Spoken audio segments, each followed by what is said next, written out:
Bab 9. Segera tolak perbuatan cabul. Matikan semua keinginan tubuh kalian yang duniawi, supaya kalian tidak jatuh karena perbuatan cabul, kenajisan, nafsu seksual yang tak terkendali, kejahatan, ataupun keserakahan yang sama dengan penyembahan berhala. Kolose 3 ayat 5. Paragraf 1 dan 2 pertanyaan. Bagaimana Bileam berupaya mencelakai umat Yehuwa? Seorang pemancing menyiapkan umpan khusus untuk memancing jenis ikan yang dia inginkan. Ketika dia menemukan tempat yang tepat, dia mulai memancing dan menunggu dengan sabar. Saat ikan menggigit umpannya, dia menyentak pancingnya sehingga kailnya menyangkut pada mulut ikan, lalu dia mulai menarik pancingnya. Dengan cara yang sama, manusia juga bisa terpancing. Contohnya adalah bangsa Israel di zaman dulu. Sewaktu hampir sampai di negeri yang dijanjikan, mereka berkemah di padang gurun Moab. Raja Moab menjanjikan Bileam uang yang banyak jika dia bisa menyebabkan bangsa Israel dikutuk. Akhirnya, Bileam menemukan cara agar orang Israel sendirilah yang menyebabkan kutukan itu terjadi. Dia memilih umpan yang cocok. Dia mengirim wanita-wanita muda Moab ke perkemahan Israel untuk menggoda pria-pria di sana. Paragraf 3, pertanyaan. Apa hasil umpan Bileam? Apakah umpan Bileam berhasil? Ya. Ribuan pria Israel berbuat cabul dengan perempuan-perempuan Moab. Mereka juga mulai menyembah allah-allah palsu, termasuk allah seks yang menjijikkan, yaitu Baal Peor. Hasilnya, 24.000 orang Israel mati di perbatasan negeri yang dijanjikan. Paragraf 4, pertanyaan. Mengapa ribuan orang Israel berbuat cabul? Mengapa banyak orang Israel terpancing oleh umpan Bileam? Karena mereka hanya memikirkan kesenangan diri sendiri dan melupakan semua yang sudah Yehuwa lakukan untuk mereka. Mereka punya banyak alasan untuk setia kepada Allah. Yehuwa telah membebaskan mereka dari perbudakan di Mesir, memberi mereka makan di padang belantara, dan membawa mereka dengan aman ke perbatasan negeri yang dijanjikan. Meski begitu, mereka tergoda dengan perbuatan cabul.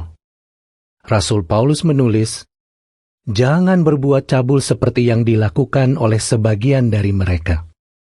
1 Korintus 10 ayat 8. Paragraf 5 dan 6. Pertanyaan, apa yang bisa kita pelajari dari bangsa Israel? Dunia baru sudah sangat dekat. Jadi, kita mirip bangsa Israel yang berada di perbatasan negeri yang dijanjikan. Dunia sekarang lebih tergila-gila dengan seks daripada orang Moab zaman dulu. Umat Yehuwa juga bisa terpengaruh, karena sebenarnya umpan yang paling ampuh dari iblis adalah perbuatan cabul. Coba pikirkan, apakah saya lebih memilih kesenangan sementara yang egois, atau apakah saya lebih memilih kebahagiaan yang abadi di dunia baru? Bukankah lebih baik kita berusaha sebisa-bisanya untuk menaati perintah Yehuwa, segera tolak perbuatan cabul? 1 Korintus 6 ayat 18. Apa itu perbuatan cabul? Paragraf 7 dan 8. Pertanyaan A. Apa itu perbuatan cabul? Pertanyaan B. Mengapa hal ini tidak bisa dianggap remeh? Sekarang, banyak orang tidak tahu malu dan terang-terangan tidak menghormati hukum Allah tentang seks. Dalam Alkitab, perbuatan cabul memaksudkan kegiatan seksual antara orang-orang yang belum menikah menurut prinsip Alkitab. Ini termasuk kegiatan seksual dengan sesama jenis atau dengan binatang. Kegiatan seksual mencakup hubungan seksual, seks oral, seks anal, atau sentuhan yang bertujuan untuk merangsang alat kelamin orang lain. Alkitab mengatakan dengan jelas bahwa jika seseorang terus berbuat cabul, dia tidak bisa menjadi anggota sidang lagi. Selain itu, orang yang cabul kehilangan harga diri dan kepercayaan orang lain. Perbuatan cabul selalu mendatangkan masalah. Itu bisa menyebabkan hati nurani yang merasa bersalah, kehamilan yang tidak diinginkan, masalah perkawinan, penyakit, bahkan kematian. Galatia 6 ayat 7 dan 8 mengatakan, "Jangan tertipu, Allah tidak bisa dipermainkan. Apa yang ditabur orang, itu jugalah yang dituainya. Orang yang menabur sesuai dengan keinginan tubuhnya yang berdosa, akan menuai kebinasaan dari tubuhnya itu. Tapi yang menabur sesuai dengan bimbingan kuasa kudus, akan menuai kehidupan abadi dari kuasa itu." Jika seseorang benar-benar memikirkan akibat dari perbuatan cabul, dia mungkin tidak ingin berbuat cabul. Tapi sayangnya, banyak orang tidak berpikir panjang dan hanya memikirkan keinginan mereka sewaktu mengambil langkah pertama yang salah, yang sering kali berawal dari pornografi. Berawal dari pornografi. Paragraf 9, pertanyaan. Apa bahaya pornografi? Pornografi dirancang untuk merangsang nafsu seksual kita. Sekarang, pornografi ada di mana-mana, misalnya di majalah, buku, musik, film, dan internet. Banyak orang merasa bahwa pornografi tidak berbahaya, tapi sebenarnya itu sangat berbahaya. Itu bisa membuat seseorang kecanduan seks dan mengembangkan nafsu seksual yang salah. Jika seseorang mulai melihat pornografi, dia bisa memiliki kebiasaan masturbasi, mengalami masalah perkawinan, dan bahkan bercerai. Paragraf 10, pertanyaan. Bagaimana prinsip di Yakobus 1 ayat 14 dan 15 membantu kita untuk tidak berbuat cabul? Kita perlu memahami bagaimana perbuatan cabul bisa sampai menjerat kita. Perhatikan peringatan yang dicatat di Yakobus 1 ayat 14 dan 15.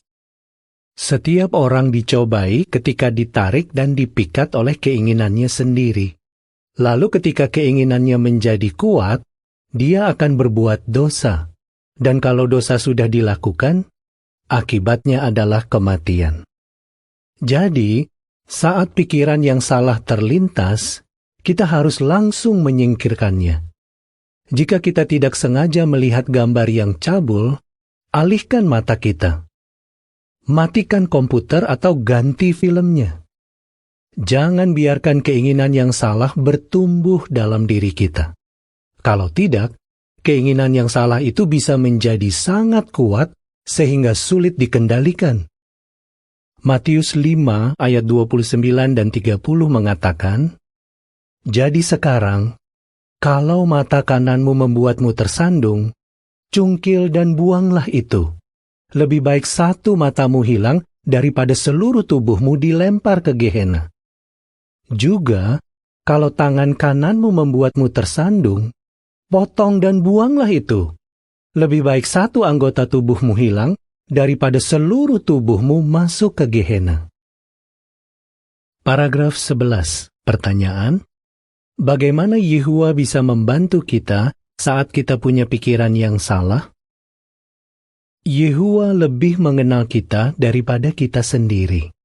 Jadi, Dia tahu bahwa kita tidak sempurna. Tapi, Dia juga tahu bahwa kita bisa mengalahkan keinginan yang salah.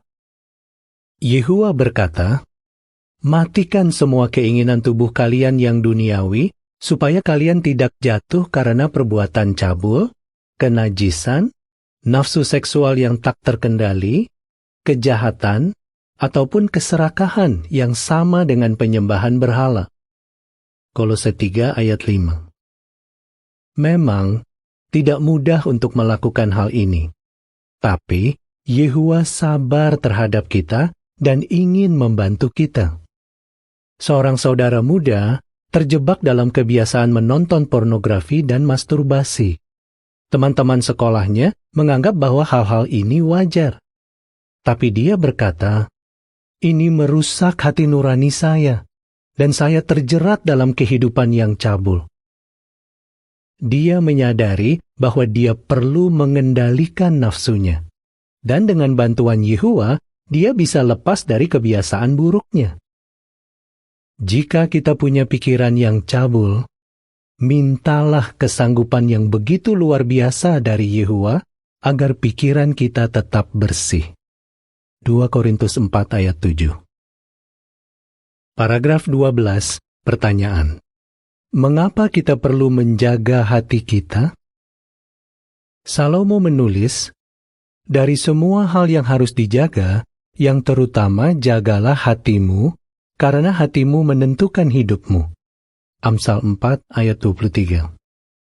Hati kita adalah diri kita yang sebenarnya, dan itulah yang Yehowa lihat. Apa yang kita lihat bisa sangat memengaruhi hati kita.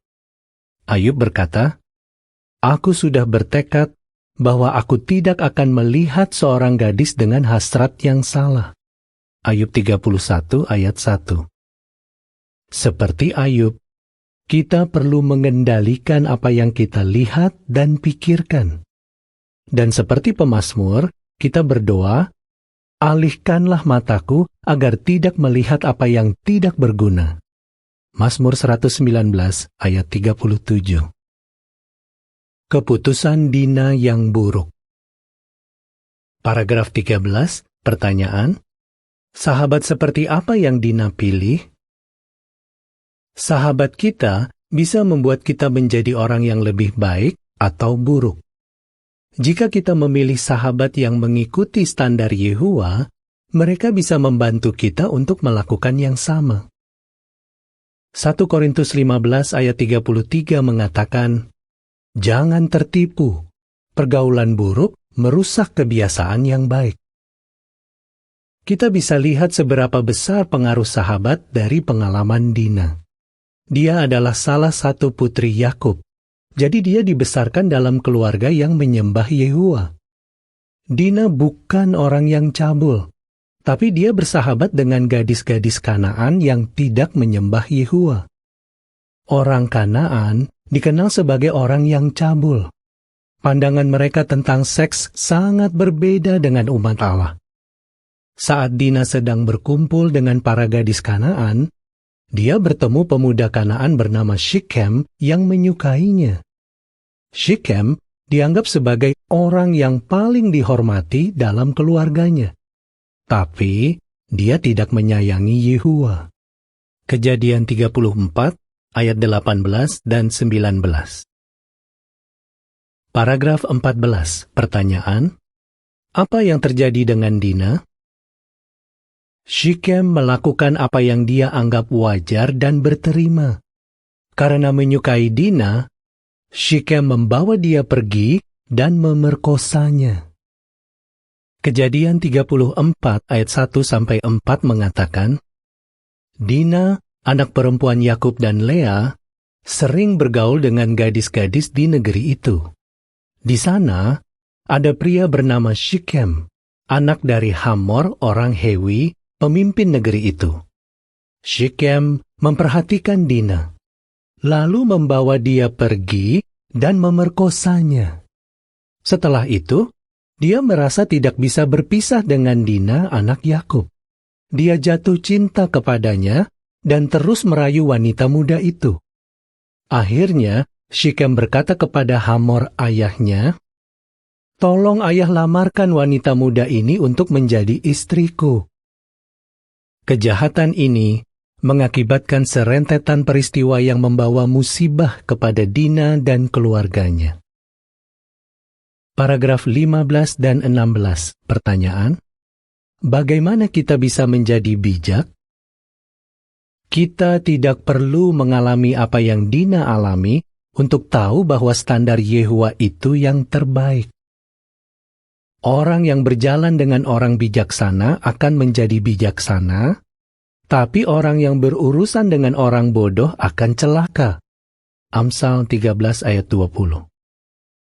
buatlah tujuan untuk memahami semua jalan kebaikan dari Alkitab, agar kita terhindar dari penderitaan dan kepedihan yang tidak perlu. Amsal 2 ayat 6-9. Kita bisa menjadi bijak dengan mempelajari firman Allah, berdoa kepadanya sebelum membuat keputusan, dan mengikuti nasihat dari budak yang setia dan bijaksana. Memang kita mungkin tidak sulit untuk mengakui bahwa kita lemah dan tidak sempurna. Tapi, bagaimana jika orang lain mengingatkan kita karena dia merasa bahwa kita hampir berbuat cabul? Apakah kita akan tersinggung? Atau apakah kita akan rendah hati dan menerima bantuan? Paragraf 17. Berikan contoh bagaimana kita bisa mendapat manfaat dari nasihat orang Kristen lainnya. Bayangkan situasi ini. Di tempat kerja seorang saudari, seorang pria mulai menyukainya dan mengajaknya berpacaran. Pria itu tidak melayani Yehua, tapi dia kelihatannya sangat baik. Lalu, saudari lain melihat mereka berduaan. Belakangan, dia mencoba mengingatkan saudari itu. Bagaimana reaksi saudari itu? Apakah dia akan berdalih? Atau apakah dia akan melihat manfaat dari peringatan itu? Dia mungkin menyayangi Yehua dan mau melakukan yang benar.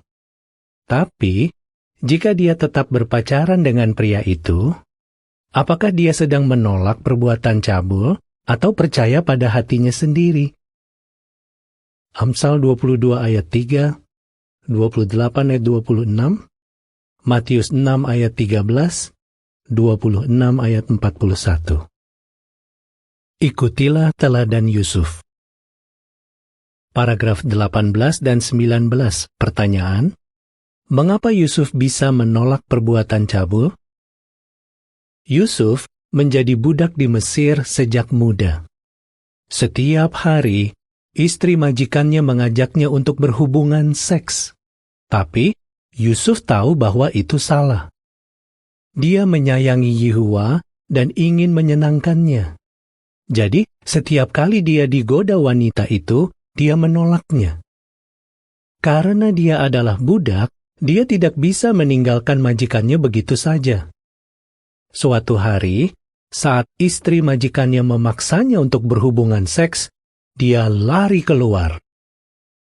Kejadian 39 ayat 7-12 mengatakan, belakangan, istri majikannya mulai melirik Yusuf dan berkata, "Ayo tidur denganku." Tapi Yusuf menolak dan berkata, "Majikan saya sudah percayakan segala miliknya kepada saya, dan dia tidak perlu pikirkan apapun. Di rumah ini, tidak ada orang yang lebih berkuasa daripada saya, dan semua sudah diserahkan kepada saya kecuali nyonya, karena nyonya istrinya. Jadi, bagaimana mungkin saya melakukan perbuatan sejahat itu dan berdosa terhadap Allah?" Dari hari ke hari, wanita itu merayu Yusuf. Tapi Yusuf tidak pernah mau tidur dengannya ataupun berdua-duaan dengannya.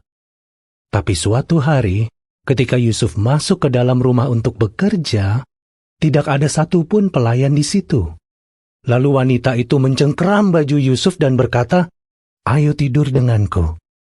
Tapi Yusuf meninggalkan bajunya dan lari keluar.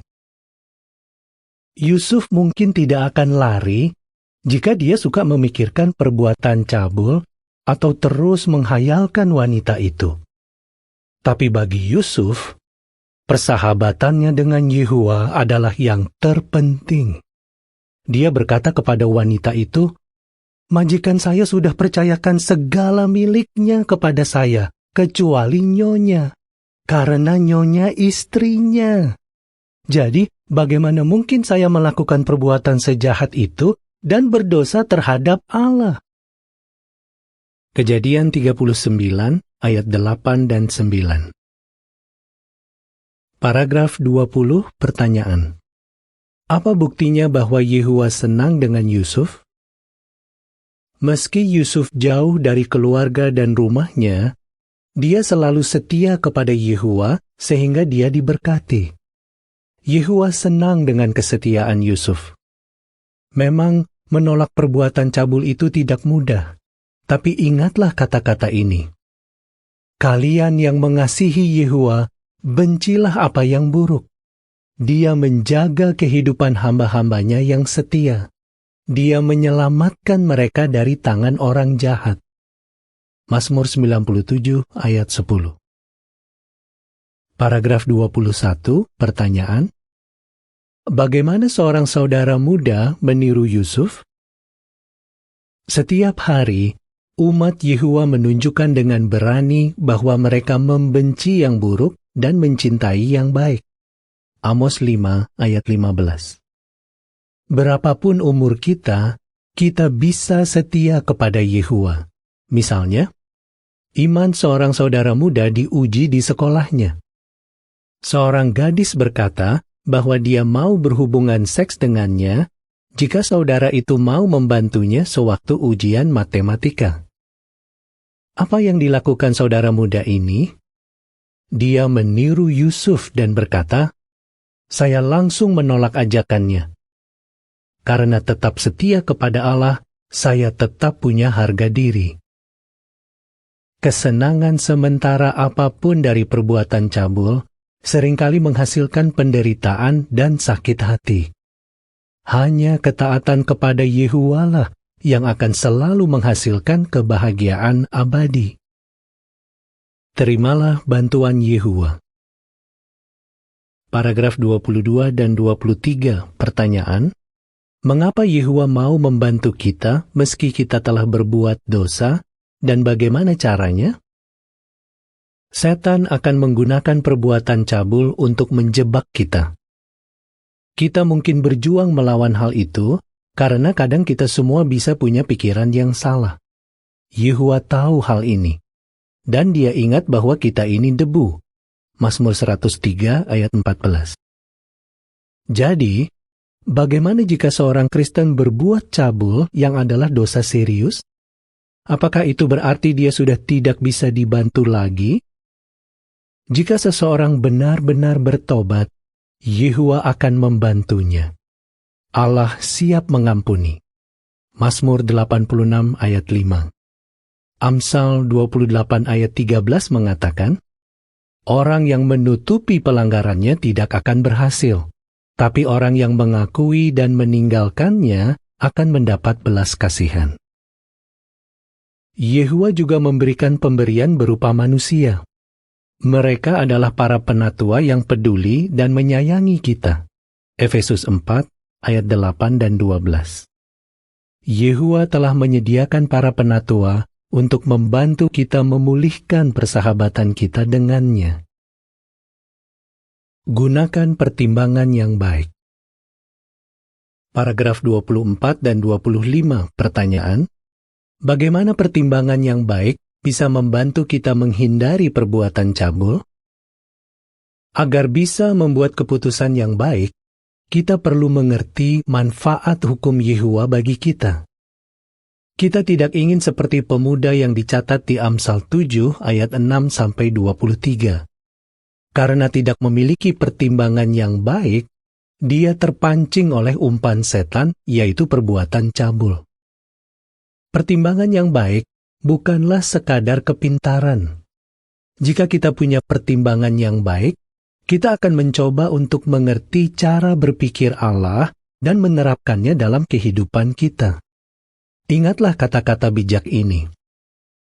Orang yang punya pertimbangan yang baik menyayangi dirinya.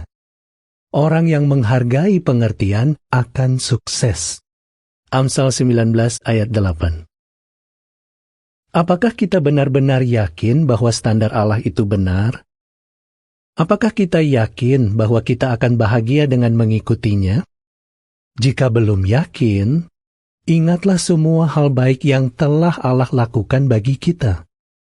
Rasakanlah dan lihatlah bahwa Yehuwa itu baik.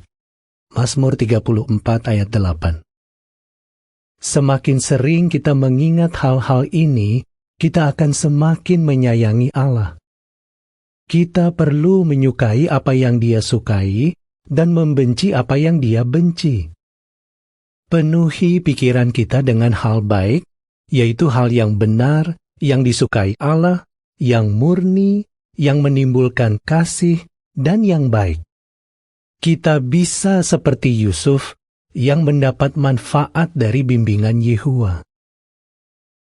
Paragraf 26, pertanyaan, apa yang akan kita bahas berikutnya? Tidak soal kita lajang atau sudah menikah, Yehuwa ingin kita menikmati hidup dan bahagia. 2 bab berikutnya akan membahas cara agar perkawinan kita berhasil. Prinsip Alkitab. 1. Perbuatan cabul adalah perangkap. Segera tolak perbuatan cabul. 1 Korintus 6 ayat 18. Mengapa perbuatan cabul itu sangat berbahaya?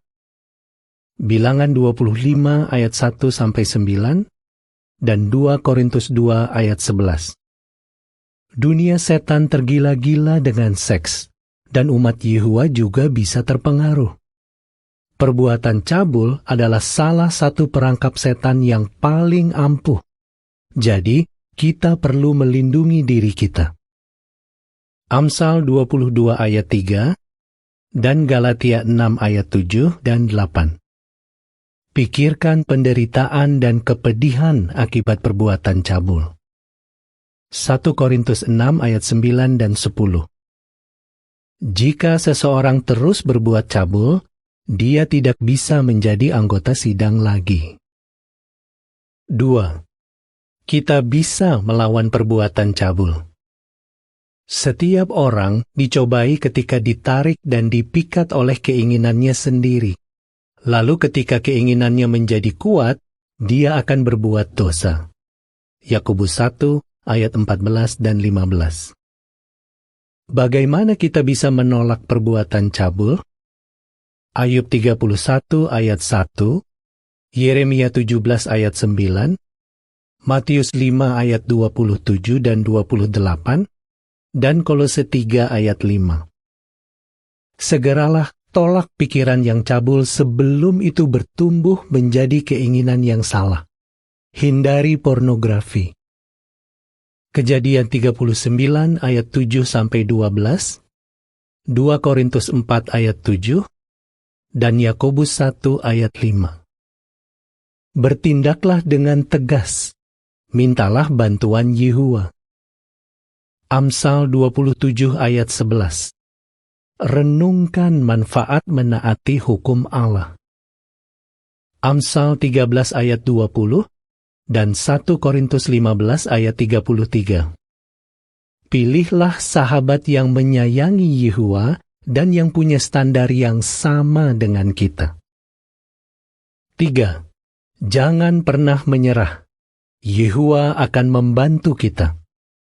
Engkau baik dan siap mengampuni, oh Yehuwa. Mazmur 86 ayat 5. Bagaimana Yehuwa bisa membantu kita jika kita berbuat dosa? Mazmur 103 ayat 14, Amsal 28 ayat 13, dan Roma 7 ayat 21-25. Jika seseorang bertobat, Yehuwa akan mengampuninya. Galatia 6 ayat 1 dan 2, dan Yakobus 5 ayat 14-16. Para penatua di sidang bisa membantu kita memulihkan persahabatan kita dengan Allah. Amsal 3 ayat 5 dan 6, dan Filipi 4 ayat 8 dan 9. Belajarlah untuk mempunyai cara berpikir yang akan menyenangkan Allah. Dengan begitu, kita akan membuat keputusan yang bijak.